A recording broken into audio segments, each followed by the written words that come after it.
Mais maintenant nous sommes délivrés de la loi, étant morts à cette loi sous laquelle nous étions retenus, afin que nous servions Dieu dans un esprit nouveau, et non point selon la lettre qui a vieilli, selon les anciennes prescriptions de la lettre.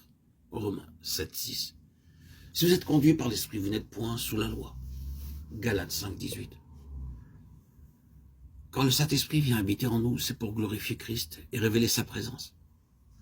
Jésus-Christ est à la fois prophète, sacrificateur et roi. C'est aussi de trois manières que le Saint-Esprit fait son œuvre dans le croyant. Il vient l'éclairer, le sanctifier et le fortifier. L'éclairer, c'est là ce dont parlait Christ à ses disciples.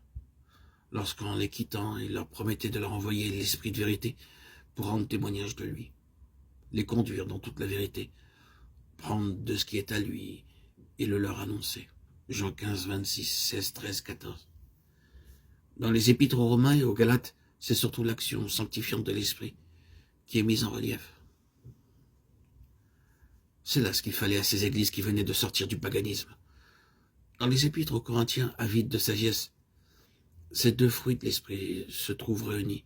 Paul leur explique que l'Esprit ne peut éclairer qu'autant qu'il sanctifie. 1 Corinthiens 2, 3, 1, 3, 16, 2 Corinthiens 3, 18. Dans les actes des apôtres, c'est sa vertu fortifiante pour le service de Dieu qui frappe surtout. Il est là, l'esprit de puissance qui avait été promis et qui devait donner la hardiesse et efficace au témoignage des apôtres au travers des difficultés et des persécutions.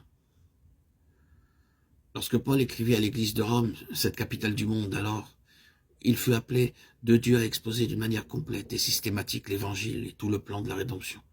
Aussi, le Saint-Esprit doit nécessairement occuper une grande place dans cet épître. En citant dès le début cette parole, le juste vivra par la foi, Romains 1, 17, Habakkuk 2, 4, Paul ouvre la voie à ce qui va suivre, à savoir que c'est par la foi qu'il faut recevoir la justice et la vie. Dans la première partie de son exposé, jusqu'au chapitre 5, 11, il commence par expliquer ce qu'est la justice par la foi.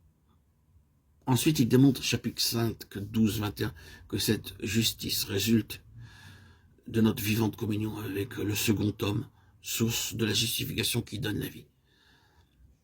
Que dans chaque individu, cette vie commence aussitôt qu'il croit qu'en Christ, il est mort au péché, qu'il vit à Dieu et qu'il se consacre volontairement à servir Dieu et la justice.